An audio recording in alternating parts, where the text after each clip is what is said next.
పాడరా పాడరా మన పాట నవ తెలంగాణమని ప్రతి నోట, నవ తెలంగాణమని ప్రతి నోట. పాడరా పాడరా మన పాట నవ తెలంగాణమని ప్రతి నోట, నవ తెలంగాణమని ప్రతి నోట. ఆదివాసుల కొలువు సమ్మక్క సారక్క బహుజన రాజ్యమే సర్వాయి పాపన్న, బహుజన రాజ్యమే సర్వాయి పాపన్న, బహుజన రాజ్యమే సర్వాయి పాపన్న. రైతాంగ సాయుధ పోరాటమై, రైతాంగ సాయుధ పోరాటమై ఈ జగతిలో వెలుగొందే తెలంగాణరా. పాడరా పాడరా మన పాట నవ తెలంగాణమని ప్రతి నోట, నవ తెలంగాణమని ప్రతి నోట. ఇట్లా పాడరా పాడరా మన పాట నవ తెలంగాణమని ప్రతి నోట. నవ తెలంగాణం అంటే వలస విముక్త తెలంగాణ. వలస నుండి మన తెలంగాణ విముక్తి కావాలని కోరుకున్నాం. ఇప్పటికీ కూడా వలసలోనే ఉందనేటువంటిది మా భావన. భౌగోళిక తెలంగాణ మాత్రమే వచ్చింది, ఇంకా మన వనరులు మన చేతికి రాలే, మన భూములు మన చేతికి రాలే, మన సంపద మన చేతికి రాలే. ఇంకా ఎన్కౌంటర్లు జరుగుతూనే ఉన్నాయి, రక్తం ఓడుతూనే ఉంది, అమరుల త్యాగం ఇంకా నడుస్తూనే ఉంది. ఇది ఎంతకాలం అని చెప్పేసి ఒక ప్రశ్న, పెద్ద ప్రశ్నగా మన ముందున్నటువంటిది. ఇవాళ తెలంగాణ రాష్ట్ర సాధన జరిగి 11 ఏళ్ళు ముగుస్తున్నటువంటి సందర్భంలో 10 ఏళ్ళు దాటి 11వ ఏట నడుస్తుంది, 11వ ఏట కూడా ముగిసిపోతుంది. ఇవాళ అందరికీ కూడా రాష్ట్రం అవతరించిన సందర్భంగా యావత్ తెలంగాణ ప్రజలకు, ప్రపంచవ్యాప్తంగా ఉన్నటువంటి తెలంగాణ తెలుగు ప్రజలందరికీ కూడా రాష్ట్ర అవతరణ దినోత్సవ శుభాకాంక్షలు తెలియజేస్తూనే ఇవాళ తెలంగాణకు జరుగుతున్నటువంటి అన్యాయం పట్ల, తెలంగాణలో మిగిలినటువంటి అంశాల పట్ల మీ అభిప్రాయాల్ని కూడా ఎక్కడికక్కడ వెలిబుచ్చాలని చెప్పేసి కూడా అందరికీ ఒక ప్రజా కళాకారిణిగా, మీ సోదరిగా మేమంతా కూడా విజ్ఞప్తి చేస్తూ ఉన్నాం. ఒక ముఖ్యమైనటువంటి విషయం ఏంటంటే ఇవాళ రాష్ట్ర అవతరణ దినోత్సవం ఒక పండగలాగా చేసుకోవాల్సినటువంటి సందర్భంలో అడవిపైన, ఆదివాసీలపైన యుద్ధాన్ని ప్రకటించి కేంద్ర ప్రభుత్వం మొత్తం రక్తముద్దలను చేసినటువంటి తీరు గురించి వాళ్ళు మాట్లాడుకోవాల్సినటువంటి అవసరం ఉన్నది. అక్కడ ఆదివాసీలు స్వయం పాలన కోసం పోరాడుతున్నారు, అడవిపైన హక్కు కోసం పోరాడుతున్నారు, అడవి మాదే, అడవి మీద హక్కు మాదే అనేటువంటి దానికోసం పోరాడుతున్నారు.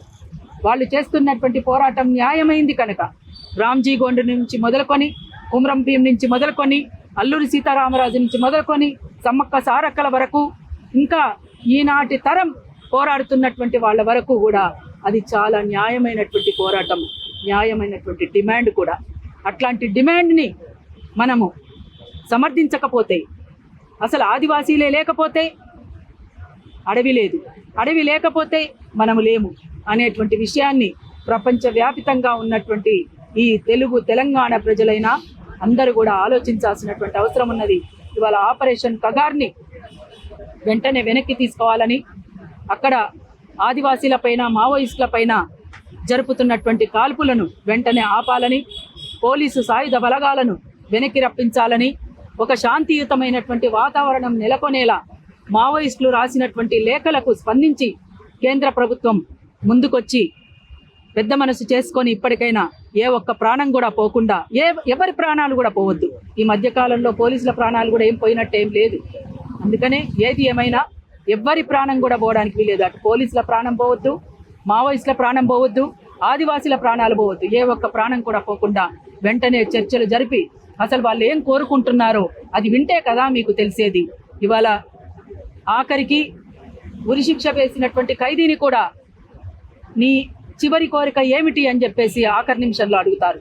అట్లాంటి అవకాశాన్ని కూడా మీరు ఇవ్వకుండా ఎక్కడ పడితే అక్కడ విచ్చలవిడిగా కాల్పులు జరిపి పొట్టను పెట్టుకున్న తీరు చాలా చాలా విచారకరం, బాధాకరం కూడా. మన బిడ్డలపైన అంటే ఈ పాలనలో ఉన్నటువంటి ఈ దేశ ప్రజలపైనే ఈ దేశ పాలకులు యుద్ధం ప్రకటించడం అంటే ఇంతకంటే దుర్మార్గం, ఇంతకంటే విచారకరం మరొకటి లేదు అని చెప్పేసి మేము కోరుతా ఉన్నాం. ఇప్పటికైనా మించిపోయింది లేదు. తప్పనిసరిగా వెంటనే చర్చలు జరపాలని చెప్పేసి కూడా మేము కోరుతా ఉన్నాం. కేంద్ర ప్రభుత్వ పెద్దలు ఏం చెప్తున్నారంటే చర్చలు జరపడానికి ప్రభుత్వం ముందు లేదు, మాకు అవసరం లేదు, ఆఖరి చివరి మావోయిస్ట్ వరకు ఉంచేది లేదు, అందరిని చంపేస్తామని వాళ్ళు చెప్తారు, క్లియర్ చెప్తా ఉన్నారు. మీరేమో ఇంకా చర్చలు అంటున్నారు, వాళ్ళు గన్ను వదిలినప్పుడే మేము చర్చలు అంటున్నారు. వాళ్ళు గన్నులు పట్టుకున్నారా పట్టుకోలేదా? ఇప్పుడు అంటే వాళ్ళు లేఖలు రాసినప్పటి నుంచి గన్నులు పట్టుకోలేదు. కాల్పుల విరమణ వాళ్ళు ప్రకటించారు. ప్రకటించిన తర్వాత కూడా కాల్పులు జరపడం అంటే ఏమి నీతి ఇది అనేటువంటిది అడుగుతున్నాం. ఇది నీతి కాదు, యుద్ధ నీతి కాదు, ఇది యుద్ధం చేయాల్సినటువంటి వాళ్ళ నీతి కాదు. ఇది మీరు నిజంగా ఏం లేకుండా చేయాలి, ఆకలి అనేటువంటిది లేకుండా ప్రజలు ఏం కోరుకుంటున్నారో అది చేయండి. దోపిడీ ఉన్నది, దోపిడీ లేకుండా చేయండి. పీడన ఉన్నది, పీడన లేకుండా చేయండి. అసమానతలు ఉన్నాయి, అసమానతలు లేకుండా చేయండి. వివక్షతలు ఉన్నాయి, వివక్షతలు లేకుండా చేయండి. పెద్దోళ్ళుగా చలామణి అవుతున్నటువంటి వాళ్ళు అనేక మంది ఉన్నారు. ముఖ్యంగా అంబానీ, అదానీ లాంటి వాళ్ళు ఉన్నారు. ఈ దేశాన్ని దోచుకుంటున్నటువంటి వాళ్ళు, వాళ్ళ చేతుల్లోకి ఎందుకండి ఇక్కడ సంపద ఇవ్వడము? ఇక్కడ ప్రజలకు గదా చెందాల్సింది. వాస్తవంగా ఆదివాసీలకు గదా అడవి మీద హక్కు ఉండాల్సింది. అడవిలో ఉన్నటువంటి మొత్తం సంపదనంతా అంబానీ, అదానీ లాంటి వాళ్లకు, కార్పొరేట్ శక్తులకు, బహుళజాతి సంస్థలు కట్టబెట్టడానికి చేస్తున్నటువంటి కుట్రలో భాగమే ఆదివాసీల పైన, మావోయిస్టుల పైన యుద్ధం. ఇది పాము తన పిల్లలను తిన్నట్టుగా ఇవాళ మీరు కూడా ఇక్కడ ప్రజలను పొట్టను పెట్టుకుంటున్నారు. ఇంకా విజయోత్సాహాలు. బాధాకరమైందంటే బ్రిటిష్ వాళ్ళు కూడా చేయలేదు ఇట్లా. బ్రిటిష్ వాళ్ళు కూడా ఇట్లాంటి వికటాటహాసము విజయోత్సవాలు చేయలేదు. కానీ వికృత చర్యలుగా, అమానవీయంగా అక్కడ శవాల మధ్యన కూర్చొని ఆనందంగా చిరునవ్వులతోటి ఫోటోలు దిగడం, వాళ్ళ చుట్టూ డాన్సులు వేసుకుంటూ దిగడం. మీరెక్కడి వాళ్ళు? డాన్సులు వేస్తున్నటువంటి వాళ్ళు మీరెక్కడి వాళ్ళు? మీరంతా కూడా కింది స్థాయి నుంచి వచ్చినటువంటి బిడ్డలు కదా, మరి మీరెట్లా డాన్సులు చేస్తారు? మీ బిడ్డల్ని చంపి మీరే వేస్తారా డాన్సులు? ఇది సరైంది కాదు. కేవలం ఉద్యోగం కోసమే అని అనుకుంటే గనక అట్లాంటి ఉద్యోగాలు కూడా మనకు అక్కర్లేదని బయటికి రావాల్సినటువంటి అవసరం ఉన్నది. మా బిడ్డల్ని మా చేతనే చంపిస్తారా, మా కళ్ళను మా చేతితోటే పొడిపిస్తారా అనేటువంటిది మీలాంటి వాళ్ళు అడగాలి. ఎక్కడి వాళ్ళైనా పేదవాళ్లే వాళ్ళంతా కూడా అక్కడ ఉన్నటువంటి వాళ్ళు. అందుకోసం ఇప్పటికైనా కేంద్ర ప్రభుత్వం స్పందించాలని, వెంటనే దానికి స్పందించి ఒక శాంతియుతమైనటువంటి వాతావరణం నెలకొనేలా నిజంగా ప్రభుత్వాలు ఉంటే ప్రజల క్షేమాన్ని కోరుకోవాలి. ప్రజల సంపదను పెంచి పోషించి దాన్ని పెంపుదల చేసి పేద ప్రజలకు మళ్ళీ ఇక్కడ ప్రజలకే చెందేలా చేయడం అనేటువంటిది ప్రభుత్వాలు చేయాల్సినటువంటి పని. కానీ వాళ్ళు ఉన్నటువంటి ప్రభుత్వాలు మొత్తంగా దోచుకోవడమే తప్ప, దాచుకోవడమే తప్ప మరొకటి కాదు అనేటువంటి చాలా స్పష్టం అవుతుంది. అందుకని ఇప్పటికైనా మించిపోయింది లేదు. ఏ ఒక్క ప్రాణం పోకుండా మనం కాపాడుకోవాల్సినటువంటి అవసరం ఉంది. ఒక విశాలమైనటువంటి ప్రాతిపదిక మీద ఒక ఐక్య కార్యాచరణ అనేటువంటిది రూపొందించుకొని ఇవాళ, అంతేకాకుండా తెలంగాణలో మిగిలిపోయినటువంటి అంశాలు అంటే ఒక ప్రజాస్వామికమైనటువంటి వాతావరణం అనేటువంటిది ఇవాళ ఉన్నటువంటి ఈ ప్రభుత్వం కూడా అందులో ఏడు అంశాలలో ఒక అంశంగా వాళ్ళు పెట్టుకున్నారు. ఆ ప్రజాస్వామిక వాతావరణం లేదు ఇవాళ. మేము ఆపరేషన్ కాగారిని వ్యతిరేకిస్తూ ఒక నిరసన కార్యక్రమం చిన్నగా శాంతియుతంగా చేస్తామంటే దానికి పర్మిషన్ కావాలంటున్నారు. రోడ్డు మీదకి వచ్చి ఊరేగింపు చేస్తే అరెస్ట్ చేస్తామంటున్నారు. బ్యానర్ పట్టుకుంటే, జెండా పట్టుకుంటే అరెస్ట్ చేస్తామంటున్నారు. హాల్ మీటింగ్ పర్మిషన్ ఎవరండి?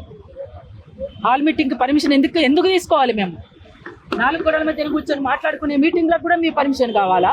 ఏమి అక్కడ ఏమన్నా దుర్మార్గం జరుగుతుందా? అక్కడ ఏమన్నా నేరం జరుగుతుందా? అక్కడ జరిగినటువంటి బహిరంగంగా జరుగుతున్నటువంటి విషయాలపైన ఒక చర్చ జరుగుతుంది అంతే. ఆ చర్చకు కూడా అవకాశం ఇవ్వరా? ఇట్లాంటి అవకాశమే లేనప్పుడు ఇంకా ప్రజాస్వామ్యం ఎక్కడుంది? ప్రజాస్వామిక వాతావరణం ఎక్కడుంది? మీరు పెట్టుకున్నటువంటి 7 అంశాలలో అదొక అంశం కదా. ఆ అంశానికి మీరేం సమాధానం చెప్పగలుగుతారు?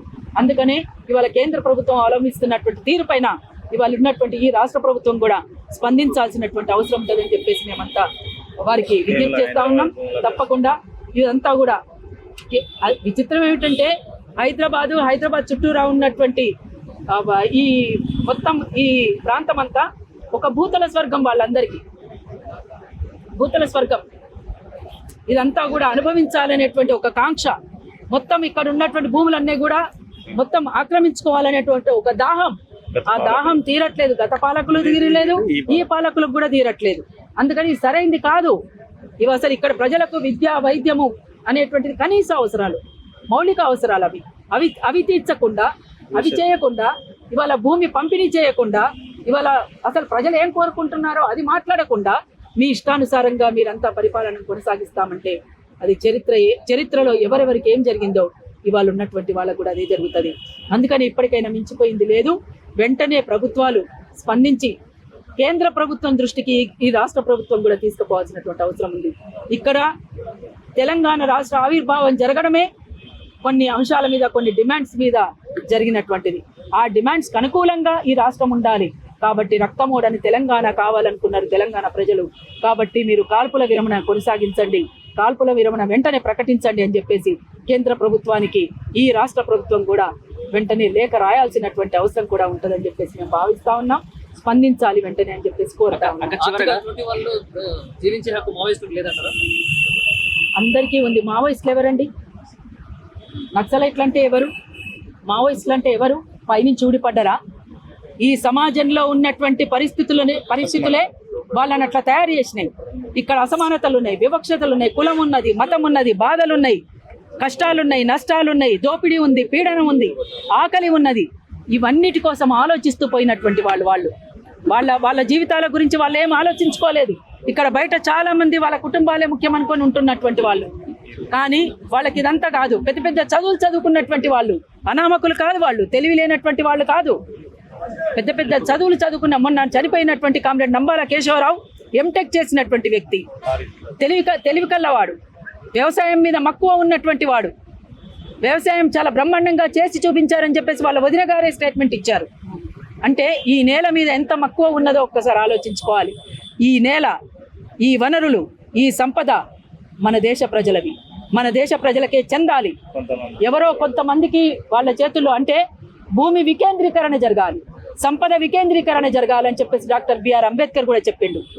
అంబేద్కర్ చెప్పిన విధంగానే ఆఖరికి దౌర్భాగ్యం ఏంటంటే 75 ఏళ్ల స్వతంత్ర భారతం అని చెప్పబడుతున్నటువంటి ఈ స్వతంత్ర భారతదేశంలో ఇంకా జీవించే హక్కు కోసం ఉద్యమించాల్సినటువంటి దుస్థితిలో ఉన్నాం మనమంతా. అంటే ఎక్కడున్నాం? ఉరుకుతుంది, పరిగెడుతుంది, అభివృద్ధి ఎక్కడుందండి అభివృద్ధి? మన బిడ్డల్ని చంపుకోవడం అభివృద్ధా? మన సంపద దొంగల కట్టబెట్టడం అభివృద్ధా? ఇంకా అసమానతలు, వివక్షతలు, కులం పేర, మతం పేర కొట్టుకు చావడం అభివృద్ధా? ఇది ఎక్కడ అభివృద్ధి అని చెప్పేసి మనం ప్రశ్నించాల్సినటువంటి అవసరం కూడా ఉంది. అందుకోసమే ఇవాళ రాజ్యాంగం మీద ప్రమాణం చేసి పాలనను కొనసాగిస్తున్న మీరే రాజ్యాంగాన్ని ఉల్లంఘిస్తున్నారు. కోర్టులు చెప్తున్నటువంటి విషయాల్ని కూడా ఉల్లంఘించి మీరు మీ ఇష్టానుసారంగా చేస్తున్నారు. అందుకనే సుప్రీంకోర్టుకు ఒక విజ్ఞప్తి చేస్తా ఉన్నాం. మేము సాధారణ పౌరులంగా, మేము ఒక ప్రజా కళాకారులంగా చర్యలు తీసుకోండి. ఇంతమందిని చంపినటువంటి వాళ్ళపైన చర్యలు తీసుకోండి. దయచేసి సుమోటోగా తీసుకొని మీరు చర్యలు తీసుకోవాల్సిందిగా సుప్రీంకోర్టుకు మేము విజ్ఞప్తి చేస్తా ఉన్నాము. అందుకోసం ఆలోచించండి. దేశ ప్రజలంతా ఆలోచించాలి. ప్రపంచవ్యాప్తంగా ఉన్నటువంటి ప్రజలంతా కూడా ఆలోచించాలని కోరుతూ జై తెలంగాణ, జోహార్ అమరవీరులకు లాల్ సలాం. ఇక్కడికి వచ్చేసినటువంటి మిత్రులకు, మీడియా మిత్రులకు అందరికీ కూడా తెలంగాణ రాష్ట్ర అవతరణ దినోత్సవ శుభాకాంక్షలు. తెలంగాణ రాష్ట్రం వచ్చి ఇన్నేళ్ళు అయిపోయినా ఒక భౌగోళిక తెలంగాణను మాత్రమే చూస్తున్నాం మనం. బాధాకరమైనటువంటి అంశం ఏంటంటే తెలంగాణ రాకముందు ఎవరైతే ఇక్కడ ఉండకూడదని అనుకున్నామో, అంటే వలస విముక్త తెలంగాణను మనం కోరుకున్నాం. ఎక్కడెక్కడి నుంచో వచ్చి ఇక్కడ పెట్టుబడిదారులుగా చలామణి అవుతున్నటువంటి వాళ్లను, ఇక్కడ వాళ్ళ దోపిడీ పీడన లేకుండా ఉండేటువంటి తెలంగాణ మనం కావాలని అనుకున్నాం. కానీ తెలంగాణ రాష్ట్ర అవతరణ ఇన్నేళ్ల తర్వాత కూడా దోచుకున్నోళ్లకు దోచుకున్నంత, దాచుకున్నోళ్లకు దాచుకున్నంత. ఇది తెలంగాణ ఎట్లయిపోయిందంటే అందరికి ఒక బంగారు బాతుగుడ్డులాగా అయిపోయింది. ఇది ఇంకా ఎంతకాలం అనేటువంటిది కూడా ప్రతి ఒక్కరి ప్రశ్న. ఇప్పుడే అక్కడి నుంచి మేము ఇటు వస్తున్నాం. ఇక్కడి నుంచి 69 మూమెంట్కి సంబంధించినటువంటి పెద్ద మనుషులు, తలలు వండినటువంటి వాళ్ళు పోతూ మాకు కలిశారు. తల్లి ఇంకెంతకాలం? మీరు ఇంతకాలం కష్టపడితిరి, మేము ఆనాడు 69లో కష్టపడితిమి, ఆనాటి నుంచి ఈనాటి వరకు చూస్తూనే ఉన్నాం. ఇట్లా ఇంకెంతకాలం మరి మళ్ళొక ఉద్యమం అనేటువంటిది ఇవాళ అవసరం ఉన్నది అని చెప్పేసి వాళ్ళు మాట్లాడుతున్నటువంటి మాటలు. అంటే 69లో ఆ ఉద్యమంలో భాగమైనటువంటి వాళ్ళు ఈనాటికి కూడా ఇంకా అసంతృప్తిగా ఉన్నారు అని అంటే తెలంగాణ రాష్ట్రం వచ్చి ఎవరికి ఉపయోగమైంది, ఎవరికి లాభమైంది, ఎవరికి నష్టమైంది, భోగాలెవరికి, బాధలెవరికి? అనేటువంటిది వాళ్ళు అర్థం చేసుకోవాల్సినటువంటి అవసరం ఉన్నది. మనమంతా కూడా ఒక ప్రజాస్వామికమైనటువంటి వాతావరణం, శాంతియుతమైనటువంటి వాతావరణం, ఎన్కౌంటర్లు లేనిటువంటి తెలంగాణను, ఇవాళ మన వనరులు, మన సంపద మనకే ఉండే విధంగా ఉండేటువంటి తెలంగాణను కావాలని కోరుకున్నాం. కానీ ఇప్పటికీ కూడా ప్రజల చేతుల్లో భూములు లేవు. ఇప్పటికీ కూడా మన సంపద మనది కాదు. ఇప్పటికీ కూడా బాధాకరమైనటువంటి అంశం ఏంటంటే గతంలో కంటే ఎక్కువగా ఇప్పుడు ఎన్కౌంటర్లు జరుగుతున్నటువంటి సందర్భం ఉన్నది. కేంద్ర ప్రభుత్వం ఆపరేషన్ కగార్ పేరుతోటి అడవిపైన, ఆదివాసీలపైన యుద్ధం చేస్తున్నటువంటి పరిస్థితిలో వందలాది మందిని పొట్టన పెట్టుకున్నటువంటి తీరు ఈ మధ్య కాలంలో జరుగుతున్నటువంటిది కూడా మనం చూస్తూ ఉన్నాం. ఆపరేషన్ కగార్ని వెంటనే నిలిపివేయాలని, అక్కడ ఉన్నటువంటి పోలీసు సాయుధ బలగాలను వెంటనే వెనక్కి రప్పించాలని, ఒక శాంతియుతమైనటువంటి వాతావరణాన్ని అటు దేశంలోనూ ఇటు తెలుగు రాష్ట్రాల్లోనూ నెలకొనే విధంగా మనమంతా చూసుకోవాల్సినటువంటి అవసరం ఉంటుందని తెలంగాణ ప్రజలంతా కూడా మూకుమ్మడిగా రోడ్ల మీదకి వచ్చి దీని విషయంలో స్పందించాల్సినటువంటి ఆవశ్యకత ఇవాళ ఉన్నది. ఇవాళ ఉద్యమాలలో పనిచేసినటువంటి వాళ్ళు కానీ, ఇంకా చాలామంది శక్తులు కానీ, శక్తులుగా పార్టీలుగా, సంస్థలుగా, ప్రజా సంఘాలుగా ఎవరున్నా కానీ వాళ్ళందరూ కూడా ఒక తాటి మీదకి రావాల్సినటువంటి అవసరం ఉంది. ఇవాళ విప్లవకారుల ఐక్యత అనేటువంటిది కూడా అత్యంత ఆవశ్యకత అనేటువంటిది కూడా మనం ఒక్కసారి గమనించాలి. అందుకోసమే అమరుల త్యాగాల సాక్షిగా, అమరుల స్తూపం సాక్షిగా ఇవన్నీ కూడా ప్రజలకు, అంటే ఇవాళ ఇక్కడ ఉన్నటువంటి సంపద అంతా కూడా ప్రజలకు చెందే విధంగా మనమంతా కంకణబద్ధులమై మరో పోరాటానికి సంసిద్ధం కావాల్సినటువంటి అవసరం ఉన్నదని చెప్పేసి మేమంతా కూడా భావిస్తా ఉన్నాం. జై తెలంగాణ, జోహార్ అమర వీరులకు, జోహార్ అమర వీరులకు.